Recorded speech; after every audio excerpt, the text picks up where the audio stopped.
తప్పకుండా అది తెలియాలంటే వేంపటి గారి కళా దర్శకత్వంలో నిండిన జయము జయము అనే ఒక నృత్యం ద్వారా ఈ పాట నుండి కళా బృందం మీ ముందుకు రాబోతున్నారు. ఈ నృత్యం ఒక ప్రత్యేకత ఏంటంటే సభికులను అందరినీ గౌరవిస్తూ వారికి కావాల్సిన గౌరవాన్ని ఇస్తూ ఈ నృత్యం ద్వారా మీ ముందుకు రాబోతున్నారు. కాబట్టి మీరందరూ ఎదురు చూసి కళా బృందం మీ ముందుకు ఇప్పుడు రాబోతున్నారు. అయితే ఏమాత్రం ఆలస్యం చేయకుండా నాట్య కళాకారిణిని మన ముందుకు ఆహ్వానిద్దాం. Join your hands together to welcome her. Rootedness, devotion and discipline. Shiva Shiva Shankara Hara Hara Shankara జయ జయ శంకర దిగిరాన. ఓం నమః శివాయ. ఏమైంది? ఈమెకి సడన్ గా భక్తి ఎక్కువైపోయింది. ఓం నమః శివాయ. చాందిని ఏమైంది? ఇప్పుడు ఎవరు రాబోతున్నారో తెలుసా? ఎవరు? ఇప్పుడు లింగాష్టకం చేయడానికి నాట్య బృందం మన ముందుకు రాబోతుంది. లింగాష్టకమా? వినడానికి కొత్తగా ఉంది. ఏంటది? చెప్తా విను. అష్టకం అంటే 8. మన ఆదిదేవుడైన జగత్పిత అయిన శివుని యొక్క శక్తిని, ఆయన యొక్క కృపను, ఆయన భక్తులపై ఉన్న ప్రభావాన్ని లింగాష్టకం మనకు 8 రూపాలుగా వర్ణిస్తుంది. ఇప్పుడు మనమందరం లింగాష్టకం యొక్క విశిష్టతను తెలుసుకున్నాము. ఇప్పుడు ఇది ఒక నృత్య ప్రదర్శనలో చూస్తే ఇంకెంత బాగుంటుందో. Let's welcome.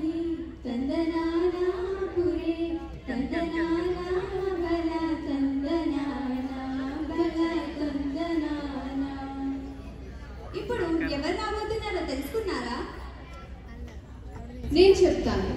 600 సంవత్సరాల క్రితం పదకవితా పితామహుడైన శ్రీ అన్నమయ్యాచార్య వారు శ్రీ వెంకటేశ్వర స్వామి వారిపై రచించిన భక్తి శృంగార కీర్తనలు 32,000 పైగా రచించారు.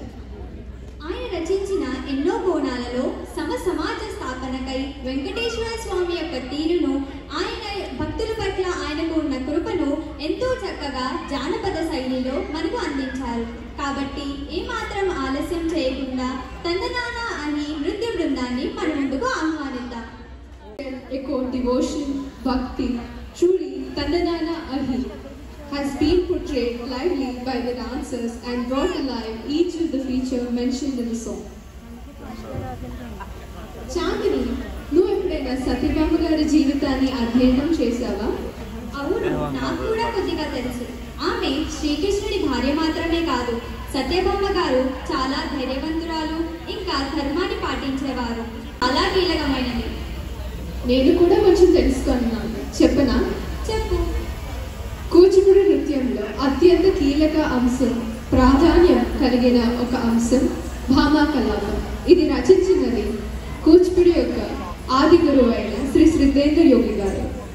అయితే సత్యభామ గారి గురించి అందరం పూర్తిగా తెలుసుకోవాలంటే భామా కలాపం తప్పకుండా వీక్షించాలి. So put your hands together to welcome them. మన భారతదేశం యొక్క సంస్కృతి చాలా గొప్పది. ప్రతి ప్రాంతానికి చెందిన వాళ్ళ యొక్క విభిన్న కళలు, సంగీతం, నృత్యం చేస్తూ ఉంటారు. అవును, వాటిలో ప్రత్యేకమైనది జానపద నృత్యం. ఇది పల్లె జీవితాన్ని ప్రతిబింబించే నృత్యం. అయితే అలాంటి ఉత్సాహాన్ని రెట్టింపు చేయడానికి మన ముందుకు వస్తున్నారు కైల్ కళాశాల విద్యార్థులు. Let's put our hands together to welcome them onto the dais. నీకు డాన్స్ అంటే తెలుసా? తెలుసు. డాన్స్ అంటే లయ, భావం, హావభావాలతో కూడిన కళాత్మక శరీర చలనం. మరి యోగా అంటే తెలుసా? అది కూడా తెలుసు. యోగా అంటే ఇది కేవలం శ్లోకమే మాత్రమే కాదు, శ్రీరామచంద్రుని ఆత్మస్వరూపాన్ని మహత్తరంగా వ్యక్తం చేసే ఒక నిర్వచనం. అవును, శ్రీరామచంద్రుని వారు చాలా గొప్పవారు. ఆయన గుణగణాల గురించి మనం ఎంత చెప్పుకున్నా తక్కువే. శాంతి, అహింస, సహనం, సామర్థ్యం, ఇవన్నీ ఆయన మన మానవ జాతికి అందించిన గుణగణాలు. ఈ పుణ్యక్షణంలో శ్రీరామచంద్రుని గుణగణాలను మన ముందుకు తీసుకురావడానికి కళాకారులను వేదికపై ఆహ్వానిద్దాం.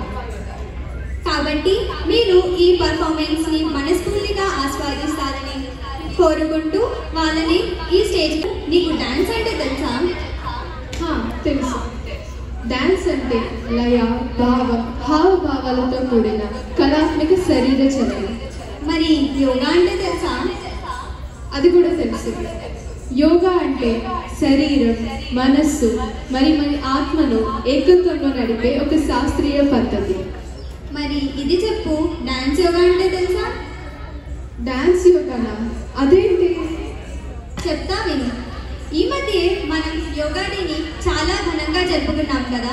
ఈ యోగాను శాస్త్రీయ నృత్యంతో కలగ చేసే అంశాన్ని యోగా డాన్స్ అంటాము. యోగా అంటే కేవలం ఆసనాలే కాదు, ఇది మన శరీరాన్ని శాంతింపజేసే మార్గం. ఇంకా డాన్స్ అంటే కేవలం కదలికలే కాదు, ఇది మన ఆత్మార్పణ. కాబట్టి ఇప్పుడు మనం చూడబోయే యోగా డాన్స్ మనందరినీ ఆహ్లాదపరుస్తుంది. ఇంకా ఇది ఈ విభిన్న అంశాలను కలియజేసి మనకు కొత్త విధంగా ఉన్న డాన్స్ పర్ఫార్మెన్స్ ని చూపించబోతున్నారు. So let's welcome them with a big round of applause. Yoga collaborated with dance. Their practice displayed us the emotion, the stillness, the discipline and the inner peace that is needed to perform this dance yoga. ప్రతి యుగంలో ధర్మాన్ని స్థాపించేందుకు భగవంతుడు అవతారాన్ని ధరించాడని పురాణాలు చెబుతున్నాయి. ఆ పావన అవతారాలను మనం దశావతారాలు అని అంటాము. ఇది మత్స్య నుంచి కల్కి వరకు ఉంటాయి. ప్రతి అవతారానికి ఒక ప్రత్యేకమైన తాత్విక సందేశం ఉంది. ఈ దశావతారాలను నృత్య రూపంలో తీసుకురావడానికి మన నృత్య కళాకారులను వేదికపై ఆహ్వానిద్దాం. కాబట్టి భక్తితో శ్రద్ధతో ఈ ప్రదర్శనను మీరు తిలకించండి. To the playful Krishna, to the yet to come Kalki, each of the avatara was incarnated to the utmost reality. మన ఆఖరి ప్రదర్శన చూడడానికి మీరందరూ సిద్ధంగా ఉన్నారా? తప్పకుండా అందరూ సిద్ధంగా ఉన్నారని తెలుస్తుంది.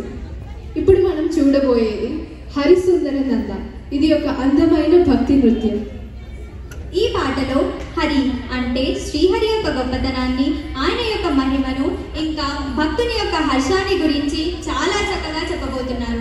కాబట్టి ఇక ఏమాత్రం ఆలస్యం చేయకుండా for taking us into a mesmerizing journey into Krishna's Leela.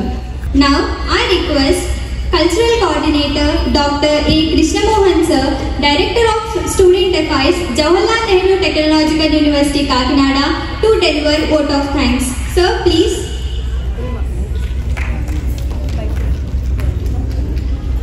Good evening.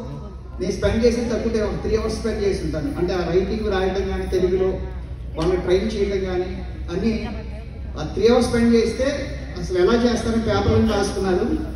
బాగా చేస్తారు, లేదంటే పేపర్లు లేకుండా చెప్పి అద్భుతంగా చెప్పారు తెలుగులో. నిజంగా my special appreciation to them.